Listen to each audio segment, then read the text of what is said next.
Assalamu alaikum ve rahmetullahi ve berekatuhu. Qadarlik Facebook'taki dünyanın her qaysı joylaridagi Uyg'ur tilini anlap tushundigan qadarlik dostlarım, yarallar, birodarlar, qarindoshlar, hammalarniki mushu vaqti va bundan keyingi vaqti xayrlik bo'lsin.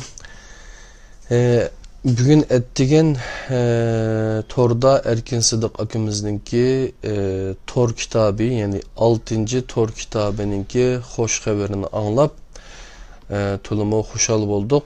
Aslında bugün vaktiyet güzelliğim bolsam aş kitabını besip çıkarıp onundaki köz tutup sizlerge onunki nimisini ukbemek çittim, kirif sözünü.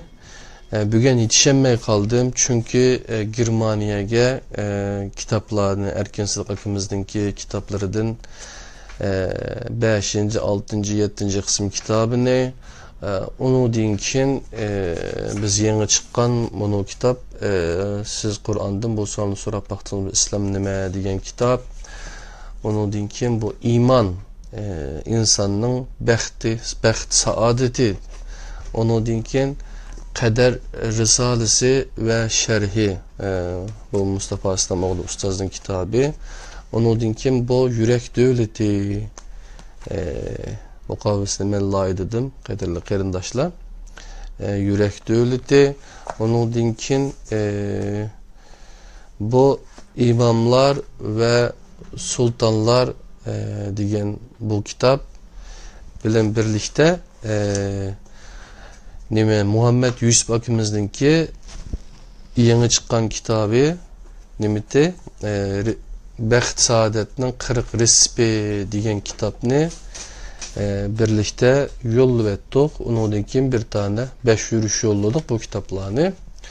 Onun için nimbattı Kutatqubilik diyen roman yazgıcı merhum Kutatqubilik tədqiqatçısı Qashqarlik bir akımız vardı. Rahmetli köp gitti.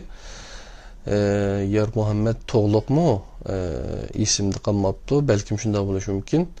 Şunun kitabını yolluvettik Germaniyaga. Ondan başka bala terbiyeleşke ait kol köndürüş meşikleri diyendek kitaplarını yine Amerika'ya, yine Muhammed Yusuf akımızın kitaplarını diyende kitaplarını yolluvettik.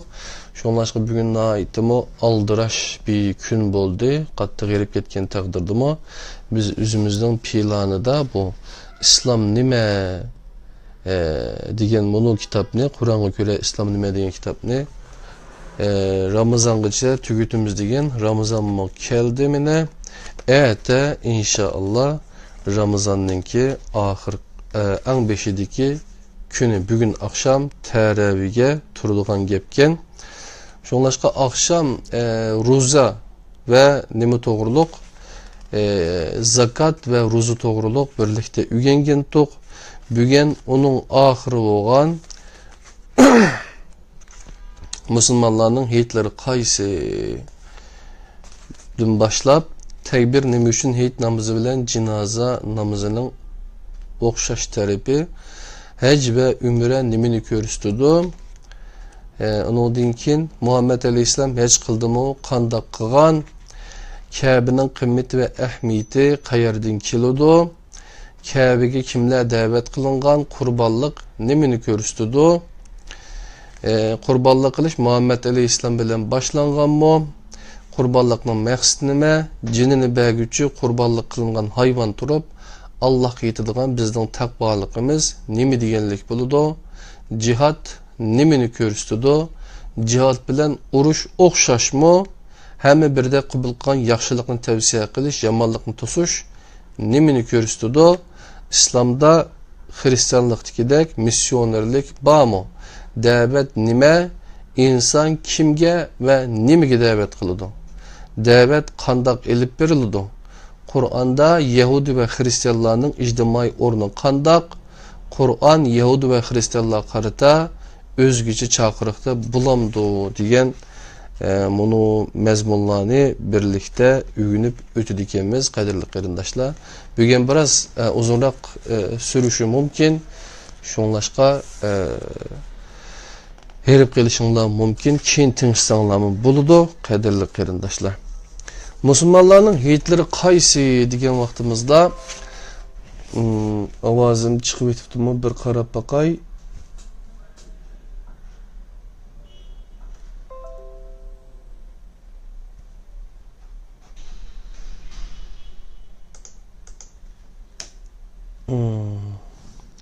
Kechirsizlar.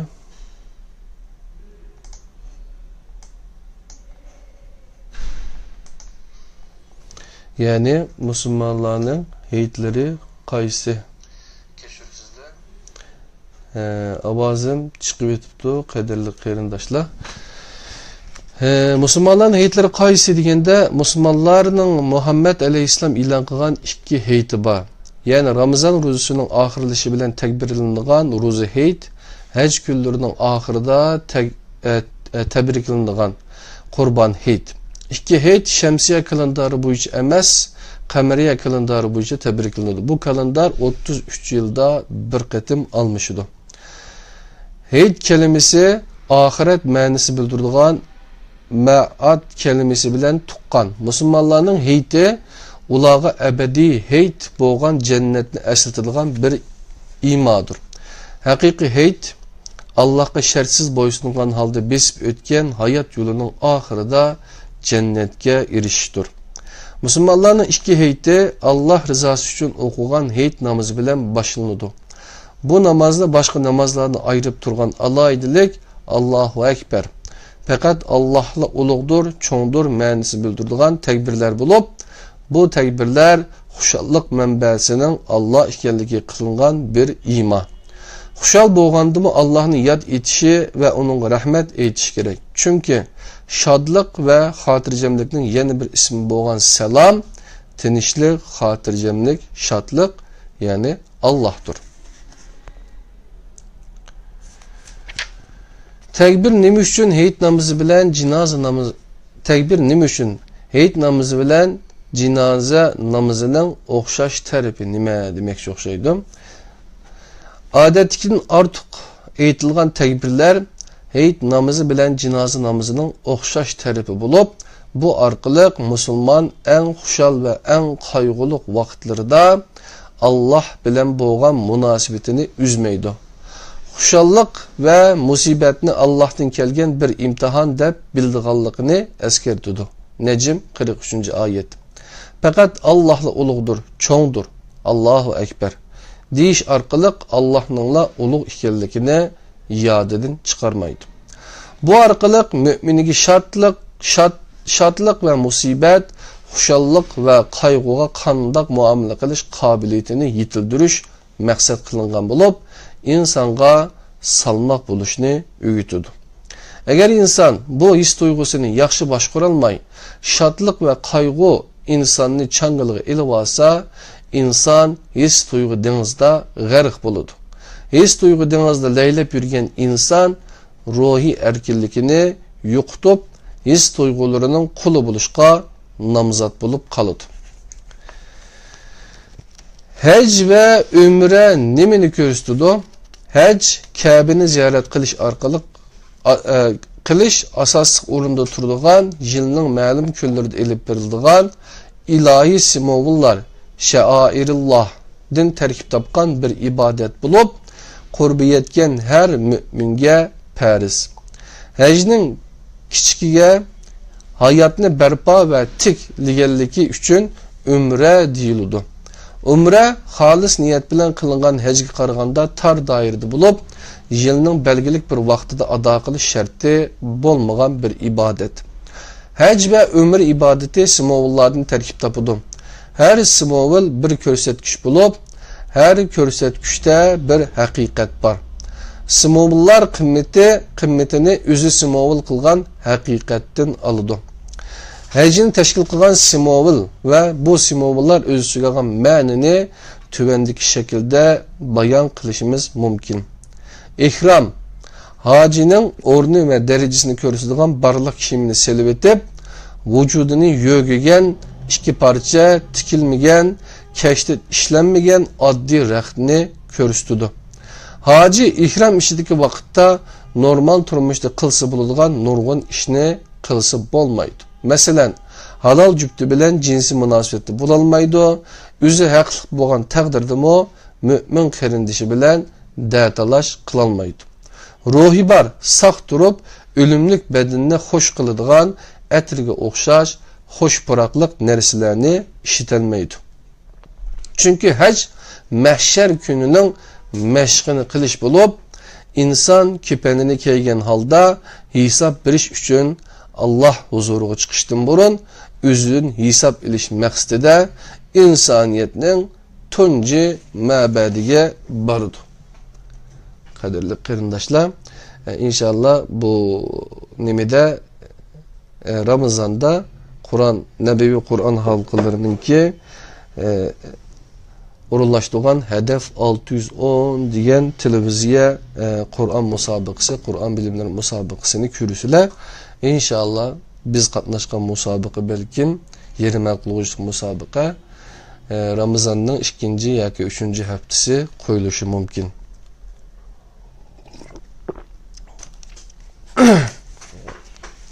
İhram tuvandagidek 4 narsani simovul qiladi. Birinchi, dunyoni va dunyolik martabasini orqaga cho'rib tashlaganligini, ikkinchi, o'lgan har mo'min yo'galgan kepanni, üçüncü, insanın izzet ve hürmetinin ulug' ekanligini, to'rtinchi, ilohiy ko'rsatmalarga insonning rioya qilishini. Talbiya hoji nomzoti ihromga kirgandan keyin har fursatda takrorlab turgan tuvandagi jumlalarni ko'rsatdi. Labbayk Allahumma labbayk, labbayk la sharika laka labbayk, innal hamda vel ni'mete leke vel mulk la şerike lek. Emininki men teyyar ya Rabbim emir kıl. Senin şirikin yok ey Rabbim. Hamdü sanalar sana hastur. Nimetler sendin, mülk senin. Senin hiç kandak şirikin yoktur. Telbiye ilahi çakırıqqa avaz qo'shqanlikning simovili. Arafat vaqfesi hacının mühim şartlarından birisi. Bakara 198. ayet. Arafat vaqfesi hac makanlarının en yuqori pallesini ko'rsatadigan Mekke etrafidagi Arafat rayonida Zulhajj oyining 9 kuni Allah uchun hurmatli turib, kunduzni Allohga shahid qilishdir. Arafat keliməsinin kelib chiqishidan ma'lum bo'lganidek, qalbdan his qilgan holda bilish ma'rifani bildirdi. Arafat her çıkan kişinin günahlarını yuyduğan kir algı emas. Arafat hatalıqıda çın turgan iblisinin arkasını emas, hatalıqını əp oquluşunu tilep, hatalık üçün puşayman qılgan adamның arkasıdın meniştir. Meş'ar vaqfesi Muzdalife deb atılıdığan ve hacılar Arafat'tan qaytqanda çöp keçini Allah'a şahit qilish üçün konuş bulup, Bakara 198. ayet.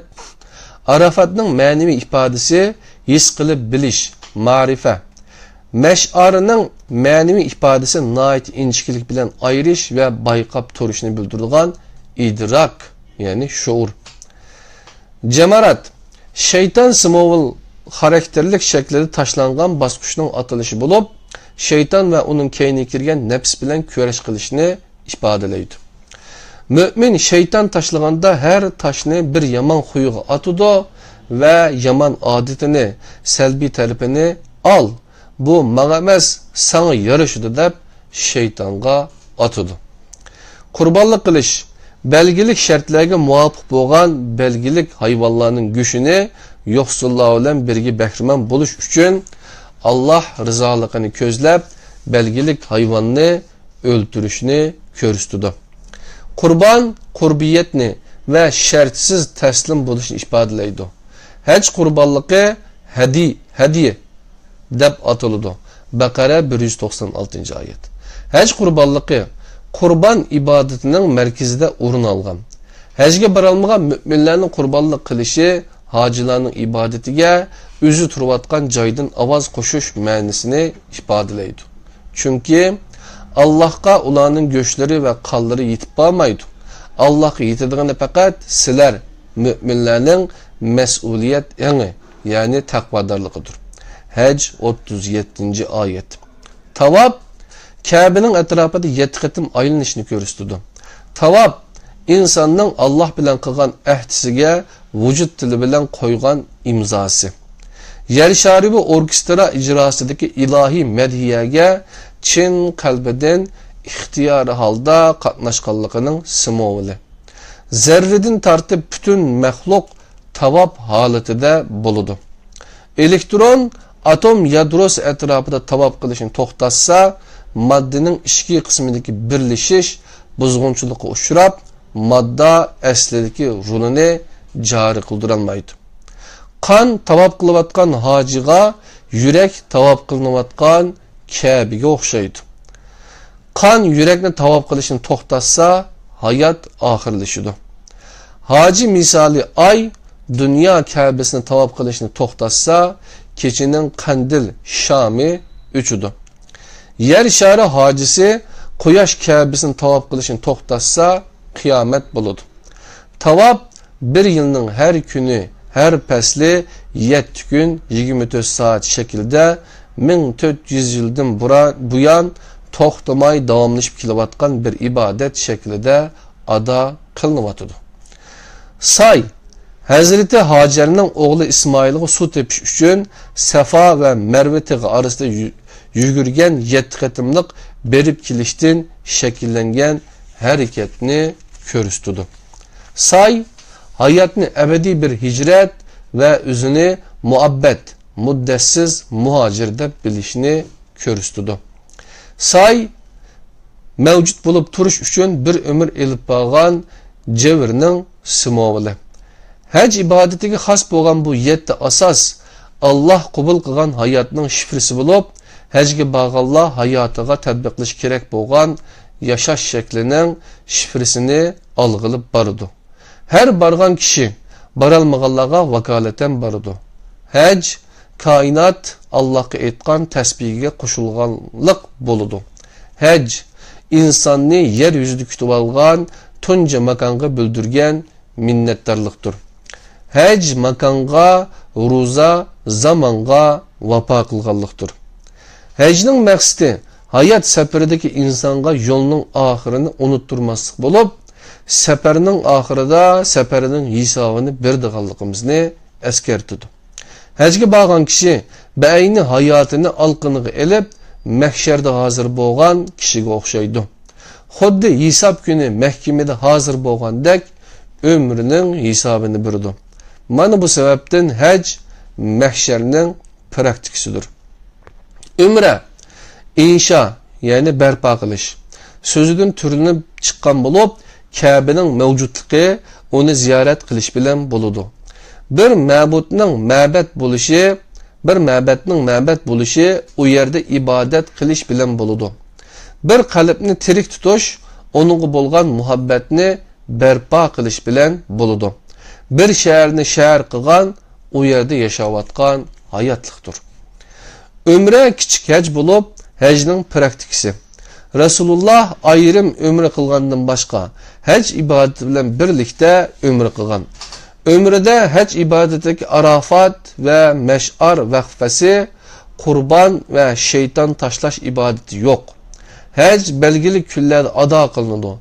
Umrni har vaqt ado qilsa bo'ladi. Hacning bir parchasi bo'lgan islom ummatining jam bo'lishi umrida yo'q. Öz aldığı ve yalğız şekilde hac qilgili bo'lmaydi. Ama ömrü qilgili bo'ladi. Muhammed aleyhisselam hac qildimi, qanday qilgan? Tarixda ma'lum bo'lgandek Rasulullah hijratning 9-yilgacha hac qilmagan. 10-yili hajga bordiganligini jakolgan. Muhammed aleyhisselamning bu hac ibadeti tarixda vida haji deb atalgan.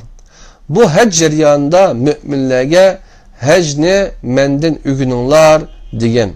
Çünkü hac ibadeti Hazreti İbrahim'den kalgan bir en süpütüde cahaliyet mezgilidimi ada kılınıvatkan idi.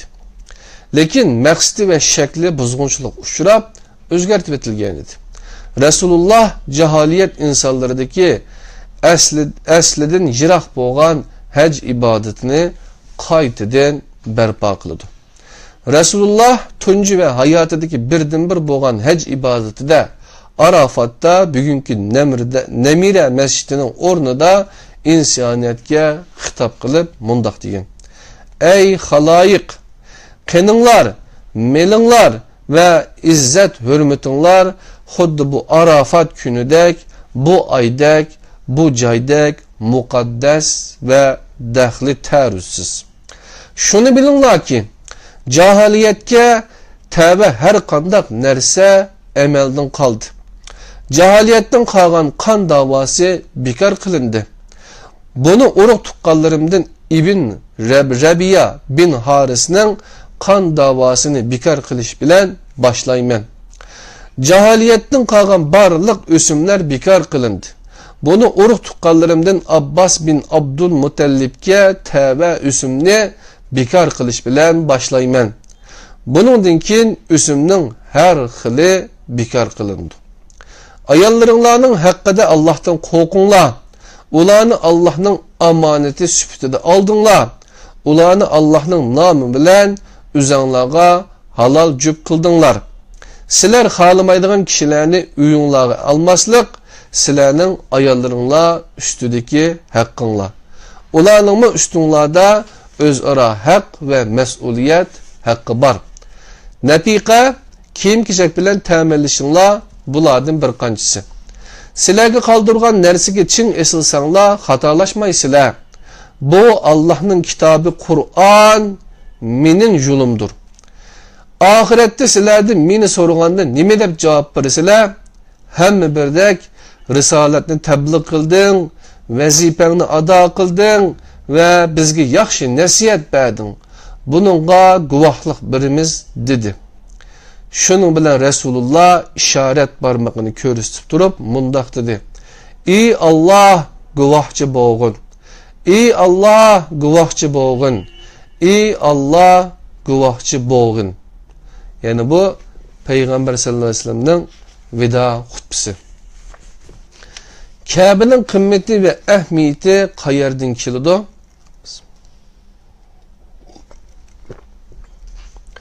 Kabe dünyadaki barliq musulman namaz kılganda yüzündəğən qibla. Bakara 144 ayette körüsülgen bulup, musulman tasavvurudaki yürünüş ve makan enini ifadeleydi. Kabe, Kur'an'a göre Adem balıları yeryüzüde sağan toncu öy. Evvele beytin. Al-İmran 96. ayet. Bulup, Allah insan yeryüzüde berpa qilgan toncu mimarlık sanatini yaqturgan ve insan bina qilgan toncu öyge Beytullah, Allah'ın üyü ismini bergen. Şunun bilen Adem balıları bina qilgan toncu öyni mening üyüm deb onu təqdirləyəm.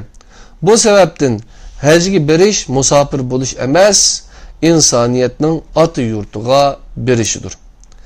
Kabe'nin mimarlık cihetten yeryüzündeki en addi sadda bir yadigar işkellikide hiç kandak şübhe yok. Kabe körkemlikini dava kılmaydı. Kabe'nin bu özgüçlüki Nemrutlarının, Firavunlarının ve Tiranlarının en haşamet ve en igiz buluş hevesi bilen bina kıldırgan piramitlar, ziguratlar bilen seliştirilganda nahayet roşen halda ma'lum buludu.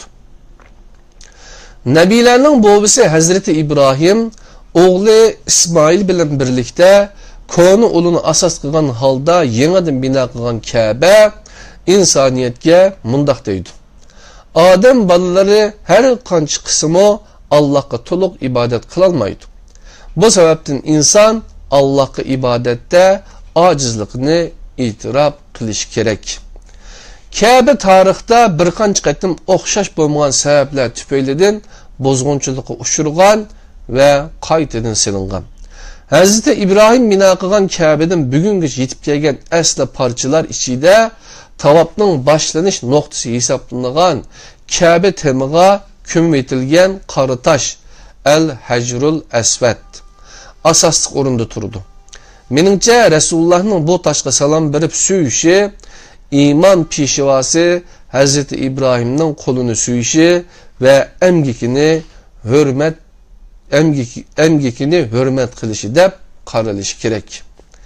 Kabe bu rayonning eng yuqori o'rniga emas, aksicha eng o'yman yeriga tosh va yog'och materialdan oddiy sodda qilib silingan bir imorat bo'lib, dastlabda ichi Alloh uchun ishlatilgan, keyin vaqtning o'tishi bilan sirtida ibodat qilinadigan bo'lgan.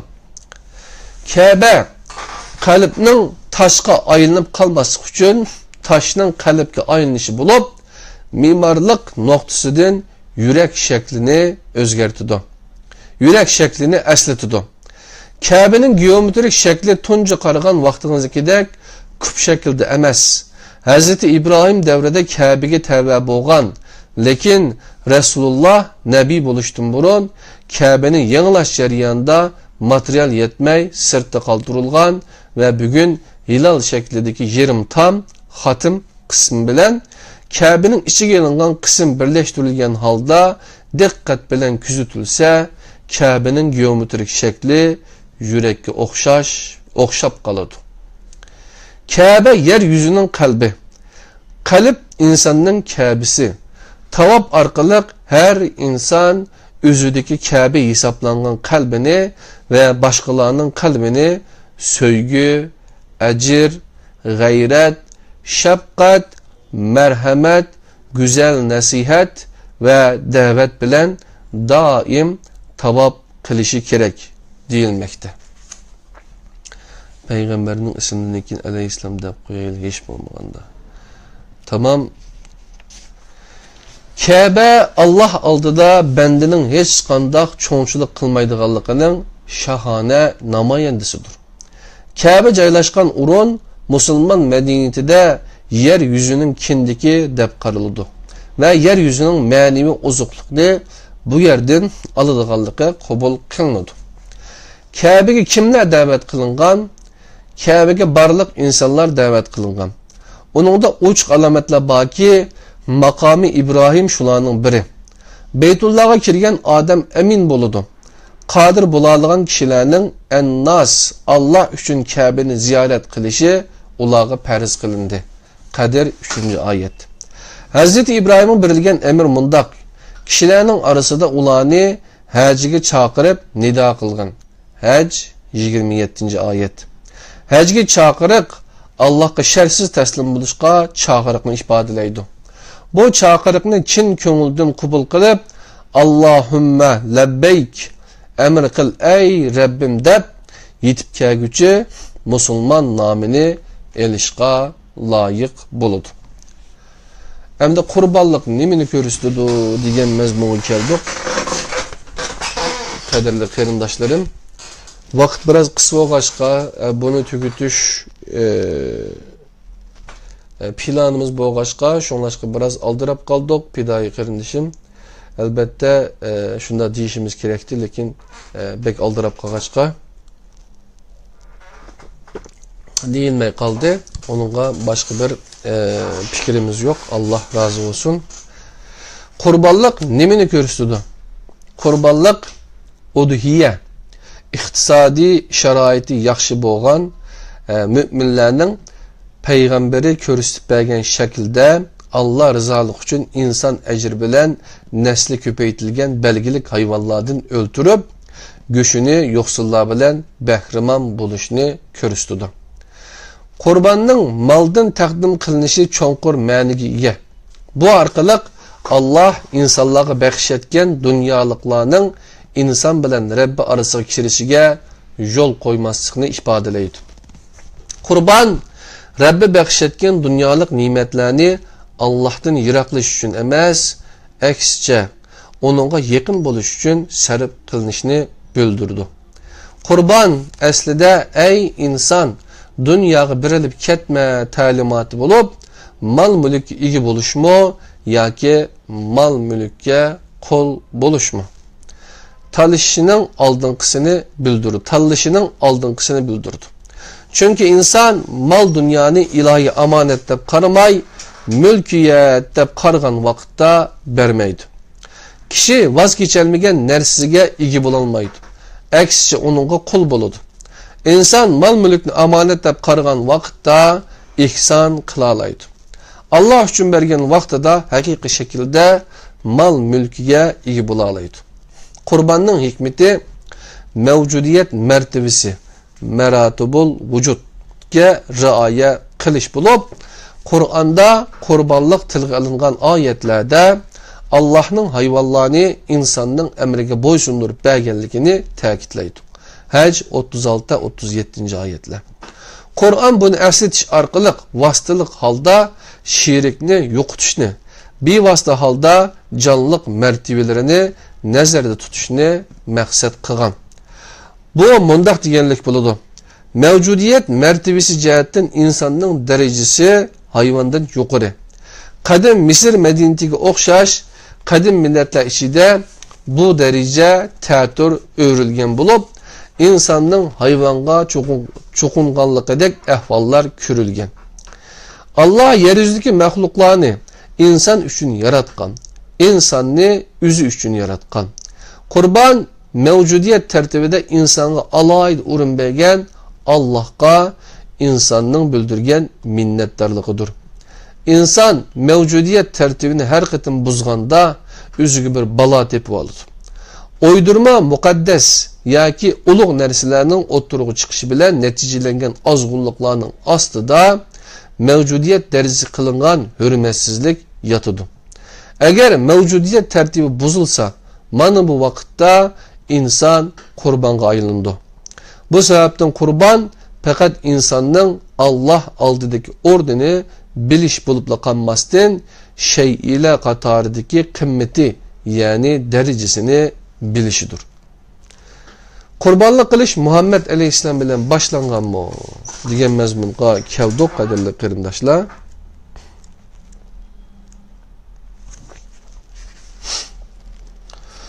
Qurbonlik qilish Qur'onga ko'ra qurbonlik qilish tarixi insoniyat tarixi bilan teng. Her ümmetki qurbonlik qilishni bir ibadet qildik. Haj 34-oyat. Qur'on Ademning ikki o'g'lining Alloh uchun qilgan sadiqalarini mohiyatda Allohga yaqinlashish ma'nosini bildiradigan qurbon atalg'usi bilan ataydi. Maida 27. Ular ajiz so'ndirib qo'lga keltirgan narsalaridan Alloh rizoligi uchun voz kechib, Allohga yaqin bo'lishni maqsad qilgan edi.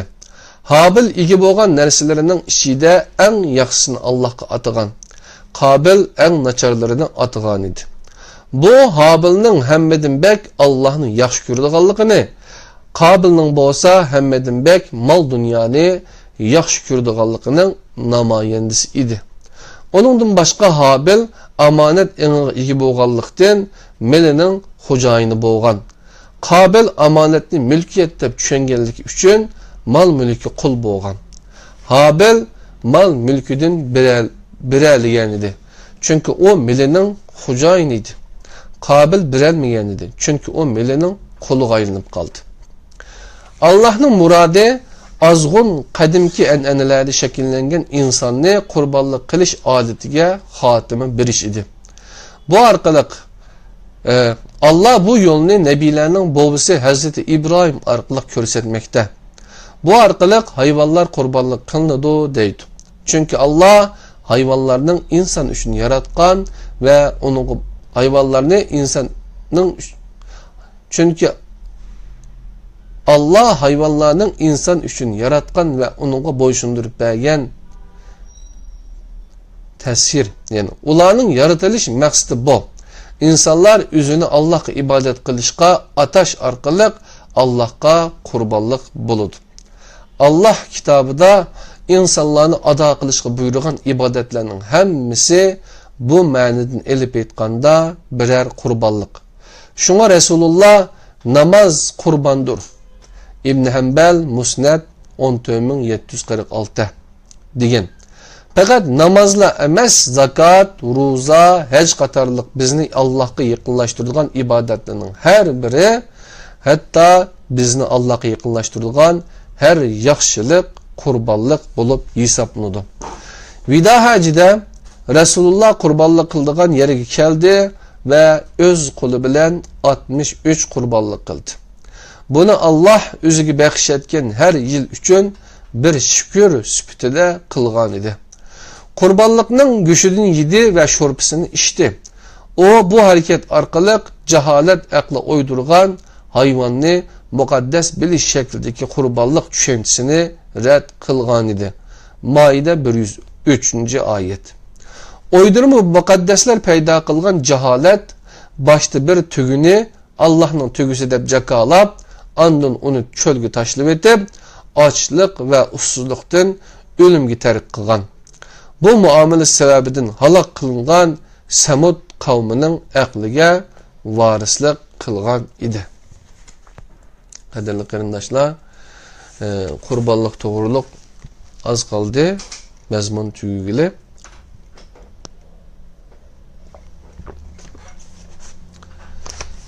Qurbonlikning maqsadi nima? Qurbonlikning maqsadi mas'uliyat eni barpo qilishdir. Allohga ularning go'shlari va qonlari yetib bormaydi.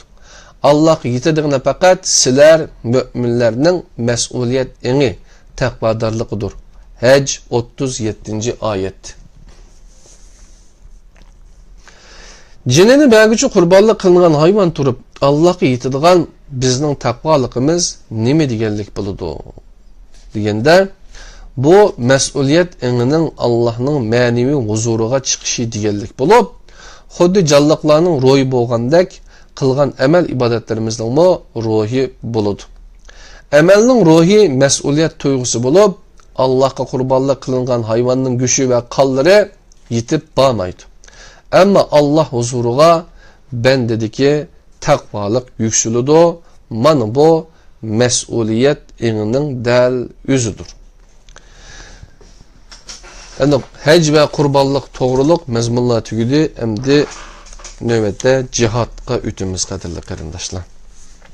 Jihad nimani ko'rsatadi? Jihad qo'lidagi butun imkoniyatni safarbar qilish ma'nosini bildiradi. Qur'onni jihad hukmini nuqul holda muqaddas urush tushunchasiga yig'inchoqlashga bo'lmaydi. Bu ma'no Qur'on jihad atalg'usiga bergan ma'no emas. Qur'onda jihaddan ayrim holda urush, qital hukmi tilga olinadi. Jang qilishga ruxsat qilgan oyatda Haj 39-oyatda hatto jang zurur bo'lgan ahvolda mu'minlarga jangni bir mas'uliyat qilib bildirgan oyatda jihad emas, qital iborasi tilga olinadi. Baqara 216-oyat. Bülent Şahin kardeşim, Allah razı olsun. Teşekkürler. Ramazan mübarek olsun. Cihad insanın Allah yolunda ko'rsatgan en çok tirishchanligini bildirdi. Ularga karşı bütün gücün bilen cihad qil deb buyurgan bu ayet hech qanday urush bo'lmagan, jiniga qasd qilayotgan dushmanlarga qarshi müminler yolluk mudofiyada bo'lib, o'zini qo'g'dash uchun hareketki o'tmagan Mekke'deki vaqtida nazil bo'lgan. Shuning uchun kafirlarga itoat qilmagan, Qur'on orqali ularga qarshi paketlarni o'tirib qo'yib, barliq kuching bilan jihad qilgin. Furqon 52-oyat. Oyatda jihad qilganda ishlatiladigan narsaning qurol yaraq emas, so'z, ya'ni ilohiy kalam bo'lishi kishining diqqatini tortadi. Qur'onga asoslanganda yo'lliq jangning sababi musulmon bo'lmaganlik emas, balki urush ochgan va tajovuz qilgan bo'lishi kerak. Baqara 190, Mumtahina 8-9-oyatlar. Agar Alloh yer yuzidagi kishilarning hammasining iymon etishini xohlagan bo'lsa edi, mushunda qiladi. Agar Rabbing xolis edi, albatta yer yuzidagi kishilarning hammasi iymon etadi. Sen kishilarni musulmon bo'lishga majburlamsan. Yunus 99-oyat. Alloh insonlarning iymon etishini ularning ixtiyorligiga qoldirdi. Kehf 29-oyat. Ularni iymon etishga majburlashning o'rniga elchilari va kitoblari orqali iymon etishga chaqirdi. Ali İmran 110-oyat. Yo'lliq urushning maqsadi yer yuzida musulmon bo'lmagan kishi qo'ymaslik emas. Qur'onga ko'ra yo'lliq urushning maqsadi e'tiqodga besim, ya'ni fitnani yo'qotishdir. Baqara 193-oyat. Kishining havoyi, nafsi ve azdırgıcı şəxsiyyətinə qarşı elib bağan körüşümü cihadның bir parçası. Cihad bilen uruş, yani qital oxşaşmı? Oxşaş emas. Hac suresi 78. ayette cihadni zaman ve makanda mustaqil halda buyurgan. Furqan suresi 52. ayet bilen seliştirip görün. Ve 39. ayetide urushqa nima uchun ruxsat qilganligini bayon qiladi. Cihadni faqat Mekkede emas, Medine'de nazil bo'lgan oyatlarda nuqul holda urush qilishni ko'rsatdi deb qarashga bo'lmaydi. Masalan, ey nabiy, sen kuffarlar bilan va munofiqlar bilan jihad qilgin. Ularga qattiq muomala qilgin. Ularning joyi jahannamdir. Jahannam nima degan yomon joy? Tahrim 9-oyat. Cihad qilish emir qilingan bu oyat faqat kafirlar bilan jihad qilishga buyurib qolmasdan, munofiqlar bilan jihad qilishga buyurmoqda. Madinada Rasululloh munofiqlarga qarshi jang e'lon qilmagan. Urush e'lon qilish u yoqda tursin, munofiqlarning katta beshiga bak 100 xotira qilganlik sababidan Alloh Rasulullohga qoygan va qattiq ogohlantirgan. Tavba 84-oyat. Hamma birda qabul qilgan yaxshilikni tavsiya qilish, yomonlikni to'sish nimani ko'rsatadi degan mazmunda bunda debdi ustoz. Temining asli shakli al-amr bil ma'ruf va nahi anil munkar bo'lib, har davr va makonda insoniyat tarafidan qabul qilingan o'rtaq yaxshilikni Qur'on al-ma'ruf, o'rtaq yomonlikni al-munkar deydi. Vahiy mo'minlarga yaxshilikni buyurib qolmasdan, yaxshilikni o'zi yashayotgan makonda kengaytirish uchun kurash qilishga buyuruydi. Uningdan boshqa yomonlikdan yiroqlashishni buyurib qolmasdan, yomonlikdan boshqalarni saqlab qolishga buyuruydi. Masalan, mo'min erlar, mo'min ayollar bir-biri bilan do'stdir. Ular kishilarni yaxshi ishlarni qilishga buyuruydi. Yaman ishlardan to'sidi. Tavba 71-oyat. Ey Muhammed ümmeti, sizlar insonlar manfaati uchun o'ttirg'i chiqarilgan yaxshilikqa buyurib, yomonlikni to'sadigan, Allohga iymon etadigan eng yaxshi ummatsizlar. Al-Imron 110-oyat. Ular Allohga va oxirat kuniga ishonadi, yaxshi ishlarga buyuruydi, yomon ishlardan to'sadi. Xayrli ishlarni qilishga oldiraydi. Ana shular yaxshilardandir. Ular har qanday yaxshilikni qilsin, o bekorga ketmaydi. Alloh mas'uliyatchanlar, taqvodarlarni obdan biladi. Al-Imron 114-115-oyat. Munofiq erlar bilan munofiq ayollar munofiqlikda va iymondan yiroq turishda bir-biriga o'xshaydi. Ular yomonlikqa buyuruydi, yaxshilikdan to'sidi. Ular qo'llarini yumib oladi. Ya'ni bexillik qilib sadiqa bermaydi. Ular Allohni unutdi, ya'ni Allohning toatini tark etdi. Allohmo ularni unutdi. Ya'ni Alloh ularni o'zining fazlidan va rahmatidan mahrum qildi. Şübhəsizki munofiqlar fasiqlardır. Tevbe 67-ayet. Mümin erler, mümin ayollar bir-biri bilan dostdur. Ular kishilarning yaxshi ishlarni qilishga buyuruydi, yomon ishlardan to'sidi. Namozni to'liq ado qiladi, zakat beradi. Allohga va Allohning rasuliga itoat qiladi. Ana shularga Alloh rahim qiladi. Allah hakikaten galiptir, hikmet bilen iş kılgıcıdır. Tevbe 71-ayet. İslam'da Hristiyanlık'takidek misyonerlik bağımı, davet nime? İnsan kimge ve nimege davet kılınıdı? Davet kandak elip verildi?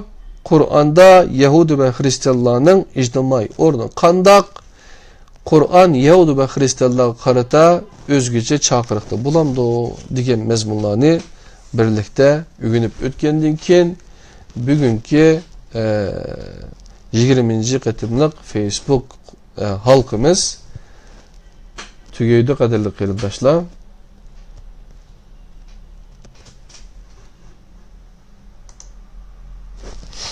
Yani qarab baqili 45 daqiqa bo'libdi. İslamda Hristiyanlıkdagidek missionerlik bormi? Yo'q. Missionerlik chirkavlarning bir tutash urunlashtirishi bilan elib beriladigan bir faoliyat. İslamda chirkav xarakteridagi organ bo'lmaganligi uchun missionerlikmi yo'q. İslamda da'vat bor. Da'vat bilan missionerlik arasida mohiyat farqi bor. İslamda kishilar Allohga va Allohga iymon etishga da'vat qilinadi. Allohga, ya'ni Allohning tavhidiga va toatiga da'vat qilgan, yaxshi amallarni qilgan va men haqiqatan shartsiz holda Allohga taslim bo'ldim, ya'ni musulmon bo'ldim degan kishidinmi yaxshi so'zlik odam bormi? Fussilat 33-oyat. Missionerlikda kishilar chirkavga da'vat qilinadi. Chunki Pavlos chirkav nijotlikdir degan. Halbuki Qur'on musulmonlar jamoatiga mansub bo'lishni o'z oldiga nijotlikka erishishning kafolat deb ko'rsatmaydi. Aksicha musulmonlarni, Yahudilarni va xristianlarni va Hazrati Yahyoga iymon etgan Yahudi, İsa va Sabilarni bir yerda tang tilga olgan oyatda mundoq deydi. Şübhəsizki müminlər, Yahudiler, Nasaralar arasıdan ve periştelerge, yıldızlarga çokunğuçular arasıdan Allah'a, ahiret günüge iman keltirgen ve yaxşı emellerini qıganlar Rabbinin qışıda ecridin behriman boludu. Ulağa ahirette korkunç ve gam kaygı yoktur. Bakara 62. ayet. Cenab-ı Allah bununla yakın başka bir ayette mundak deydi. Müminlerden, Yahudilerden, periştelerge ve yıldızlarga çokunğuçulardan, Nasaralardan, Allah'a ve ahiret günüge iman keltirgen ve yaxşı emellerini qıganlarga kelgüsüden kaygırış yoktur. Maide suresi 69. ayet. Davet nime? İnsan kimge ve nimege davet kılınıdı? Allah'a, yani Allah'ın tevhidige ve taatiga davet kılgan, yaxşı emellerini kılgan ve men hakikaten şersiz halda Allah'a musulman boldum diyen kişiden mi yaxşı sözlük Adem bağmı? Fussilat 33. ayet. Ey Muhammed, men fakat Allah'a hiç nersini şirik keltirmesike buyuruldum. İnsanlarını Allah'a ibadet kılışka davet kılımen, Allah'nınla dergahı qaytımen degin. Raid suresi 36. ayet. Rabbimiz biz hakikaten bir çağırgıçının Rabbinlarga iman eytinglar deb imanға çağırganligini anladık. İman ettik. Al-İmran 193. ayet. Ey müminler, Allah Resulü arqılıq sizlarni tirildirdigan, yani ebedi hayatqa eriştirdigan. İmanға davet qilsa, onu qabul qilinglar. Bilinglar ki Allah kishi bilan onun qalbi arasida to'salg'i bo'la oladi. Sizlar Allah'ның dergahıga yığılısılar. Enfal 24. ayet. Eğer ular İslam'dan yüz öğrese etkin ki, men sizlarga haqiqatni hech kishini ayırmasdan o'xshash uqtirdim. Sizlarga va'da qilingan azab yaqinmi, yiroqmi uqmayman. Enbiya 109. ayet. Yani davet qandaq elib beriladi? Rabbinin yoluğa, yani İslam diniga hikmetlik uslubda yaxshi vaz nasihat bilan davet qilgin. Ular, yani muhalifetçilik qilguvchilar bilan chiroyli ravishda munozirlashgin. Rabbin haqiqatan onun yo'lidan ozganlarni obdan biladi. Hidoyat topquchilarni obdan biladi. Nahl 125. ayet. Yaxşı iş bilen yaman iş beraber bolmaydı. Yaxşı xislet arqılıq yaman xisletke taqabil turğun. Şunda qısan sen bilen özünün arasında adavet var Adem, güya sırdaş dostundek bulup kalıdı. Fussilet 34. ayet. Təbliğ qılğanlığımğa sizlerden hiç qandaq haq talep qılmayman. Onu fakat alemlerinin Rabbidin tileymen. Şuara 109. ayet. Sen dili korlarını gumrahlıktan ayırıp hidayet kılalmaysan. Sen davetini fakat bizden ayetlerimizge iman etip Müslüman boğallağıla anlatalaysan. Nemil 81. ayet. Bizden ayetlerimizge de var. Kur'an'da Yahudi ve Hristiyanların ictimai ornu kandak. Kur'an Yahudi ve Hristiyanlığa başka barlıq din mensupları qarğanda başqa çıxaraydı. Bu Kur'an ehli kitap deb atılan ilgirki vehiylerge ergeç küşülerge xas bir isim. Kur'an mezkur rayındaki Arab butperestlerge bəmegen imtiyazını Yahudi ve Hristiyanlığa bürüdü. Onların yemekliklerini bulup boğuzlagan hayvanlarını yigili bulduğanlıqını hanım kızları bilen toy kılsa bulduğanlıqını bayan kılıdı. Maide 5. ayet. Bu imtiyaz Kur'an Yahudi ve Hristiyanlığa bəgən ehli kitap itibarının kanunluk derecesiga kötürülgenlikini körüstüdü. Kur'an Yahudi ve Hristiyanlığa qarata özgece çağırıqdı bulamdı. Degen vaqtda Kur'an Yahudi ve Hristiyanlığa qarata özgüçü bir uslub bilen davet kılıdı. Bu davet bir mensubiyetine taşlap başka bir mensubiyeti kirişne emas Yahudilarni haqiqi Musavi buluşqa, Hristiyanlarni haqiqi İsavi buluşqa çağırdı. Çünkü Kur'an'a göre Hazreti Musa ve İsa İslam nebileri ve ulanın hemmisi insanlarını tevhidki çağırıp şirkten agahlandırgan nebilerdir. Kur'an'ın davetime bütün elçilerinin ortak daveti boğan tevhiddir. Ey ehli kitap, yani Yahudiler ve Nasaralar, fakat Allah'a ibadet kılış, Allah'a hiç nerseni şirik keltirmeslik, Allah'ını koyup birbirimizni ilah kılmamaslıktek hemmimizge ortak bolgan bir sözge, yani bir xil akidige emel kılaylı. Degin, eğer ula yüz öğrese, yani bunu kubul kılmasa, ey Yahudiler ve Nasaralar camiası, bizden Müslüman işgalligimizge guvahlık bulunla. Degin. Al-İmran 64. ayet. Kaderli qarindaşlar, şunda kılıp bugün bu Kur'an-ı Küre İslam nime degen bu kitaptan yani 20. dersimizni pütkezdik. İnşallah yani keyinki derslerimizde haramla degenni sözlep ütümüz. Onun dinkin ictimai aile ve ictimai hayat degen mezmun var. İnşallah şunda kılıp yani 2-3 derste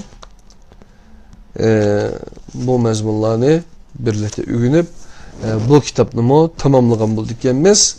Bunundan burun biz Yürek Dövleti degan kitapni en aldıda qaysi kitapni ügendik qarindaşlar bu Kur'an sürülerinin kimliki degan bunu kitapni onundan keyin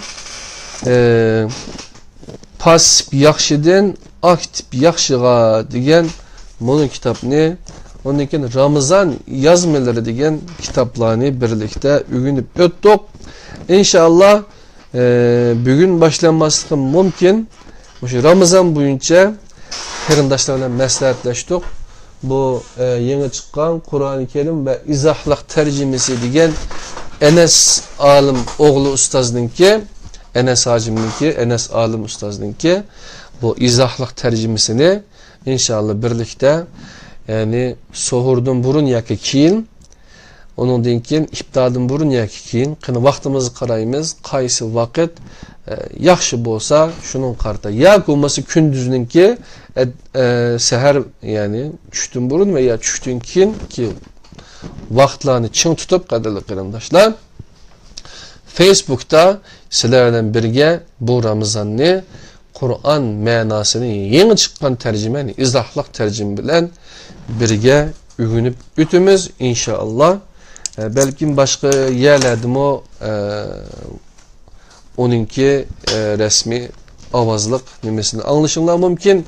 Ama biz bu Ramazan muşu usul boyunca hem üzümüzden hem silgili okup bir iş emez, hem üzümüzge mo bir payda buludu, hem silagi mo Kur'an'ın tercümesi bir kata tınşılıp yoki o'qilib o'talsa inshaalloh sizlarga foydasi bo'ladi deb o'ylayman.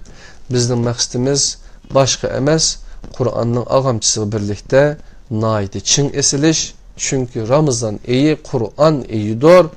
Qur'on nozil bo'lgan, ya'ni Shiba qadr kechida nozil bo'lganlik uchun, ya'ni Qur'onning yuzidan aşu kun, aşu kecha shundan muqaddas bo'ldi, qanchaga 1000 ayga barabardir dedi.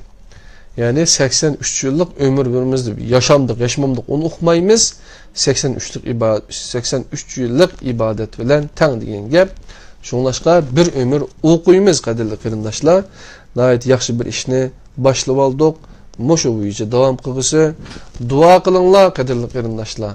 Allah subhanahu taala bizning rizqimizni texmi keng qilib bersin.